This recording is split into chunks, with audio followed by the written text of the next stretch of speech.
Hello everybody, welcome back. Jordan here. Recently we finished building the beach. Today we're moving on to the boat docks. It's one big mess right now. There's boats everywhere. There's a boat ramp that's not complete. There's a lighthouse. There's a random wall.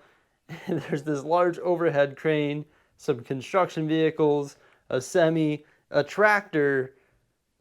Nothing makes sense. So today we're going to be improving this area and hopefully we'll be finishing the new design. First things first, forget everything that we know about the old boatyard because we're making this one completely different. We've removed absolutely everything from the table. We've placed some blue plates and some of the large gray plates. We made 4 massive 48 by 48 stud Mills plates. Now check them out. They are bricks. And what's different about those? Well, look at that. They're actually 3 bricks tall compared to your standard 1 brick tall Mills plate. So this is going to be our shipping yard and we're raising it up. And now we're actually working on customizing the edge right here to accommodate more boat docks. The base structure for our docks is now complete. You can see we finished off that. We put some docks coming out onto the water here and we bordered them all with sort of pads, and these are black tiles and black plates. However, we ran out of black plates, so we are using some white ones for now until we order more. But you can see we've got lots of space here for boat parking and also boat loading as well. So the next thing we're actually going to do is detail our water using all of these 1x2 trans blue tiles. So off with the very repetitive task of tiling all of this water using the 1x2 tiles that we picked up off Bricklink. I think we bought these for 3 cents Canadian each, and we bought 10,000 of them. So like $300 for all of these tiles. But as you saw there, we got 2 jumbo bags. Like those bags are absolutely massive. So we are crisscrossing them, sort of like 2 forward, 2 sideways, 2 forward, 2 sideways, if you want to call it that, I guess, just to give the water a little bit of texture. We would like to make another layer underneath of plate. We just don't have enough plate right now. It'd be cool maybe to mix in some white, some dark blue, things like that that can really showcase different depths in the water, and that would be really neat to do. Luckily for us, some of these plates can actually be extracted and we can do them on the desk, so that's what we're doing right now while watching some hockey. And yeah, there you go. You can see how we're doing it there. Once again, just alternating the directions, and we sort of fill it in like a checkerboard or chessboard, if you will, and just makes it go a little bit quicker. But overall, very repetitive task, obviously. Took us quite some time, and we're using thousands upon thousands of tiles. Exactly how many, I'm not sure. Do the math, 32 times 32 divided by 2, because that's how many are on each plate. There we go. All the 1x2 tiles have been placed and the water looks amazing. We have to make one adjustment to our water. We just have to create another dock extension for right over there. And then we're going to start customizing our platform as well, using all of the existing structures from the old layout. After a day of building, this is what we've come up with so far for our new and improved industrial style boatyard. A lot better than the existing ones. So it's not done yet, but we're going to show you what we achieved today, and then we're going to talk about what we're going to potentially achieve as we move forward, because there's still a lot of work that needs to be done here. But I think we're definitely off to a really good start.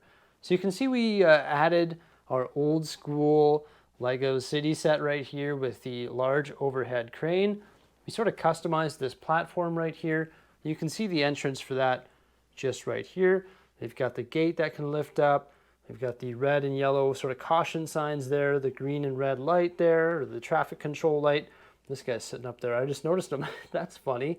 But that is the overhead crane that can load this old school city boat right here. We did put a dark gray border going around it. That's because this is what we call the old light gray. So we don't have any of that color. So I was putting some light gray tiles there, or light bluish gray, or light stone gray, whatever you want to call it, and it looks sort of weird. So we decided to border it using the dark gray. And then you can see we extended our dock right here, and we added that little control center just right there, customized it a little bit with one of those new French door elements that we picked up off of the Pick-a-Brick wall.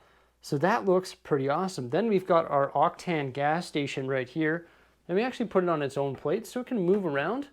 So if we don't like the position of it, we can very easily move it around, which is good.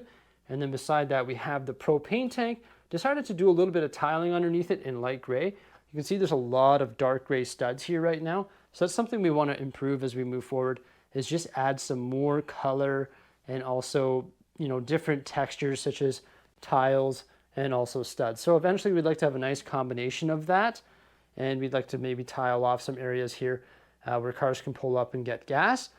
One thing that we need to work on is creating a ramp. We're not sure how we're going to do that yet. If we're going to use like hinge connectors, or if we're going to build it right into a Mills plate, or if we're just going to have it leaning like that there.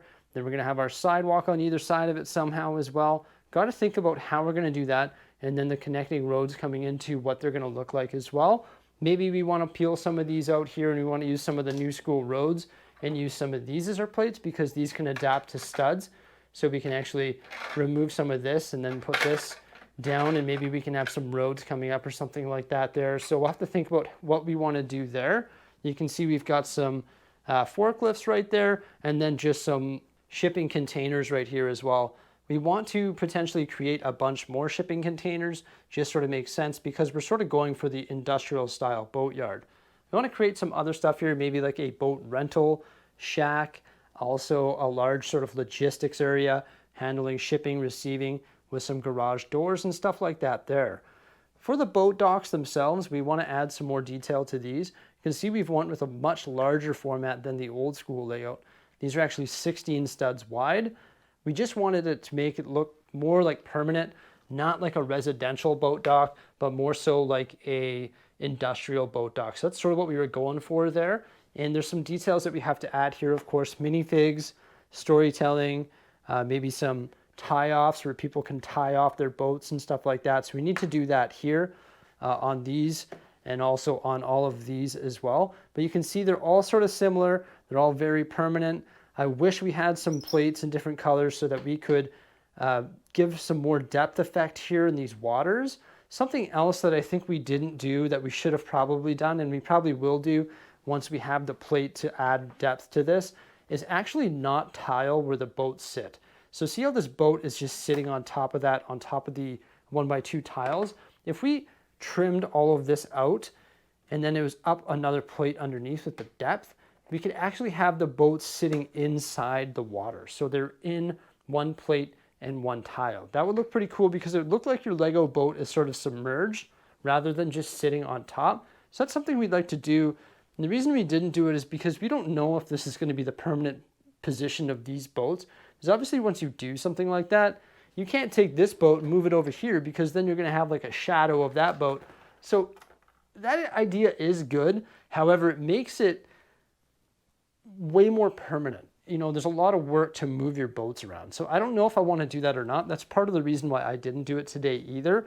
It's just because what if I don't want this one here? Maybe I'm tired of looking at this one here and I want to swap it up with the Coast Guard. So maybe we have to think about doing that, but maybe not. I don't know. What would you do? Would you make it look like they're submerged a bit in the water? Or would you do something completely different? One thing I know for sure is we got to add that layer of plates under there. We've got to add detail here. We've got to add some more buildings and stuff like that. We've got to fix this up and just overall get some more minifigures and stuff in here and add some more structures and more things that you would see, maybe just like equipment and stuff like that on the boat docks. Maybe I've got to go, you know, Google some industrial boatyards and see what kind of equipment and stuff that they have in industrial boatyards. Because I'll tell you one thing, I haven't been to too many industrial boatyards. I'm nowhere near an ocean and I don't work in shipping and receiving. We built all this. It took quite some time. I started at 11 today. It's now 9 o'clock. Actually later than that, about 9:30. But we watched the Oilers game and continued building and stuff like that at the desk there. And yeah, it was pretty cool. It was a really fun day. And this is the first update. Obviously more details coming out in the near future here. So make sure you stay tuned for those. And thank you so much for popping on by. Remember, like, subscribe, and comment below with your suggestions and ideas. Farewell, everybody. Have yourselves a great day.